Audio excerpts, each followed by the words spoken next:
જય શ્રી રામ, હર હર મહાદેવ। તો મિત્રો આપણે નીકળી ગયા છીએ આજે ઘરેથી સાંજના 5, 5:30, 6 વાગે। અને આજે છે તારીખ 3/8/2025 ને શ્રાવણ સુદ ને નોમ। તો આપણે આજે રિક્ષામાં જાય છીએ મિત્રો। તો તમે જોઈ શકો છો રિક્ષામાં આપણે બેસી ગયા છીએ અને સીધા પહોંચી ગયા છીએ આપણે વડસરના તળાવ પાસે। મિત્રો આ એ જ તળાવ છે જે આપણે જડેશ્વર જતા રસ્તામાં આવે છે। વાંકાનેરથી તમે જડેશ્વર દાદાના દર્શન કરવા જાઓ ને ત્યારે જે રસ્તામાં તળાવ આવે છે અને તળાવના જે નજારા છે, જે રોડનો નજારો છે, તે બધી વસ્તુ તમને આમાં દેખાડું। તો તમે જોઈ લ્યો, આ છે અમારું વાંકાનેરનું ફેમસ એવું વડસરનું તળાવ। મિત્રો અહીંયા ઘણા બધા ગુજરાતી પિક્ચરના શૂટિંગ પણ થયા છે। જે વાંકાનેરમાં શૂટિંગ કરવા આવે છે તે બધા અહીંયા આવતા હોય છે મિત્રો આ તળાવ ઉપર શૂટિંગ કરવા માટે। તો તમે નજારો જોઈ શકો છો તળાવનો।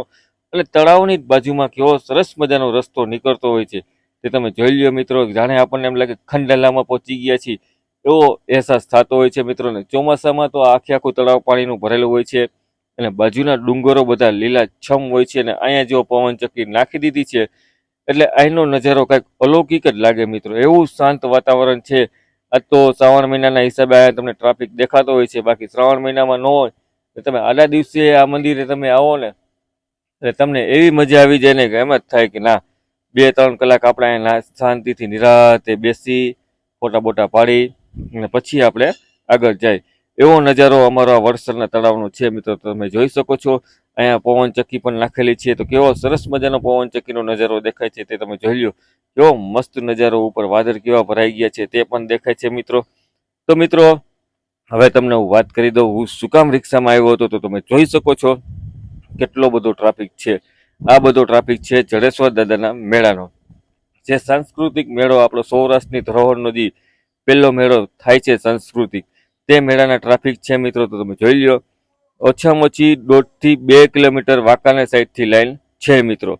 તો તમે જોઈ લ્યો આ બધી લાઈન છે આપણે મેળામાં જવા માટેની ટ્રાફિકનો। એટલે હું ત્યાં રિક્ષામાં ઉતરી ગયો હતો 2 કિલોમીટર આગળ અને ત્યાંથી ધીમે ધીમે હાલીને મેળામાં જતો હતો। મેં કીધું ગમે એ થાય બાકી મેળામાં તો આપણે આજે જવું જ છે। તો ધીમે ધીમે ધીમે ધીમે હાલ્યા ગયા અને લગભગ રિક્ષાવાળા બધા લોકો ઉતરી ગયા હતા અને ગાડીવાળા હતા તે બધા ગાડીઓમાં રાહ જોતા હતા, કેમ કે ટ્રાફિક જ એટલો બધો થઈ ગયો હતો। સામ સામે બધા મોરે મોરા આવી ગયા હતા મિત્રો। તો તમે જોઈ લ્યો એટલે બધા હાલીને જવાનું ચાલુ કરી દીધું। જેટલા જેટલા રિક્ષામાં હતા તે બધા મારી જેમ હાલવાનું ચાલુ કરી દીધું। એટલે આપણે એટલે જ રિક્ષામાં આવ્યા હતા, કેમ કે ટ્રાફિક જાજો છે એના હિસાબે આપણે રિક્ષામાં આવ્યા હતા। તો હું તમને અહીંથી દેખાડી દઉં એકવાર ટ્રાફિકનો નજારો। હું સડક મેળાની બાજુમાં પહોંચી ગયો છું મિત્રો, કેમ કે હવે અહીંથી મેળો જાજો દૂર નથી એટલે હું એ બાજુના ડુંગર ઉપર ચડી ગયો। તો ડુંગર ઉપર ચડીને મેં કીધું લાવ તમને પણ ટ્રાફિકનો નજારો દેખાડું, વાંકાનેર સાઈડથી કેટલો બધો ટ્રાફિક છે તેવું તમને દેખાડું મિત્રો। થોડુંક ઝૂમ કરીને તો તમે જોઈ લ્યો આટલો બધો ટ્રાફિક છે। હજી સામે જે ઓલું દેખાય ને પવન ચક્કી, જોઈ લ્યો કેવડી મોટી લાઈન છે। હું એનાથી પણ આગળથી ચાલીને મેળામાં આવતો હતો મિત્રો। તો ઓછામાં ઓછી 1.5થી 2 કિલોમીટર કે એનાથી વધારે લાઈન હોય તો પણ કાંઈ નક્કી ન કહેવાય મિત્રો। તો પરસ્યો રેપઝેપ થઈ ગયો હતો, કેમ કે ઉપર વાદળ બંધાઈ ગયા હતા અને ગરમી બહુ થતી હતી। તો આપણે પહોંચી ગયા હતા મેળામાં। તો ચાલો હવે આપણે બધા સાથે મળીને મેળાનો માહોલનો એન્જોય કરીએ મિત્રો। તો આ રાઇડ્સ નવી આવી છે, તો આ રાઇડ્સમાં કોણ કોણ બેઠું હતું તે બધું જણાવજો મને।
વરસાદ આવી ગયો ને એટલે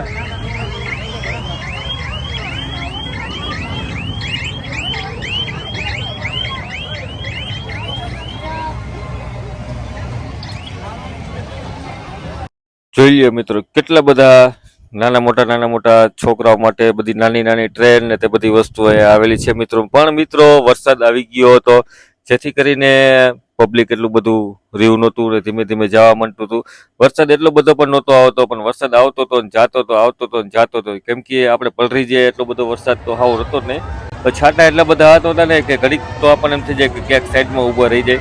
કેમ કે છાંટા એટલા બધા આવે, વળી એક રેડું આવે, વળી વરસાદ વિયો જાય, વળી થોડીક પછી વળી પાછો આવતો. એમ ઠેઠ લગી વરસાદ હતો મિત્રો. તો કોણ કોણ મેળામાં આવ્યું હતું જડેશ્વરના કોમેન્ટ બોક્સમાં મને કહેજો મિત્રો, અને કોમેન્ટ બોક્સમાં હર હર મહાદેવ લખી દેજો. અને આજે છે પાછો સોમવાર, એટલે જડેશ્વર દાદાનો મેળો આજે પણ ભરાવાનો છે. તો આજે કોણ કોણ આવવાનું છે તે પણ કોમેન્ટ બોક્સમાં કહેજો. હું તો સાંજે જવાનો છું આજે સોમવારે 6 વાગે મેળામાં. 6 થી 7 વાગ્યાની વચ્ચે હું પહોંચી જઈશ. પણ તમે જોઈ લ્યો વરસાદ ચાલુ થઈ ગયો છે મિત્રો. ધીમે ધીમે વરસાદ આવતો જ હોય છે મિત્રો.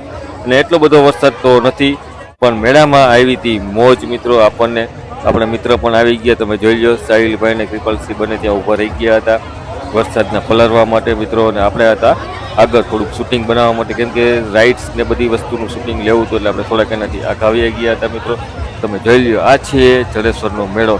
કેવો સરસ મજાનો સાંસ્કૃતિક અને હિન્દુ મુસ્લિમ એકતાનો મેળો જે કહેવામાં આવે તો તે મેળો છે આવડો આ શ્રી જડેશ્વર દાદાનો મેળો. અને મેળામાં ઘણી બધી અવનવી રાઇડ્સ બધી આવી હતી, અવનવી વસ્તુ મળતી હતી કે તમે માનો ને કે ઓછામાં ઓછી તમારે 5 થી 6 કલાક તો ખાલી મેળામાં જોઈએ જ. કેમ કે એટલું બધું ટ્રાફિક ને એટલી બધી વસ્તુ ને જોવાની વસ્તુ ને નવી વસ્તુ બધી આવેલી હતી. જેમ કે તમે જોઈ શકો છો આ વખતે આ ફોટા આવ્યા હતા જે હાથ પેઇન્ટિંગ બનાવવામાં આવ્યા હતા. તો ફોટા પણ એવા સરસ મજાના છે કે તમે વાત જ ના પૂછો. જોઈ લો મિત્રો કેવા સરસ મજાના ભગવાનના ફોટા અને ઘડિયાળ ને તે બધી વસ્તુ બનાવવામાં આવી છે. તે સારું મિત્રો, વિડીયોમાં તો ખાલી આટલું જ. મળીશું પાછા એક નવા સારા વિડીયોમાં. ચેનલ ઉપર ન હોય તો ચેનલને સબસ્ક્રાઇબ કરી દેજો. વિડીયો સારો લાગ્યો તો લાઇક ને શેર કરવાનું ભૂલતા નહીં. અને કોમેન્ટ બોક્સમાં હર હર મહાદેવ લખી દેજો. અને જડેશ્વરના મેળામાં કોણ કોણ આવ્યું હતું તે લખવાનું ખાસ ભૂલતા નહીં. જોઈ લો મિત્રો કેવી સરસ મજાની ઘડિયાળું છે તે. સારું મિત્રો, મળશું પાછા એક નવા સારા વિડીયોમાં. તે રજા આપો અને બોલો જય જય શ્રી રામ, શ્રી રામ, જય રામ.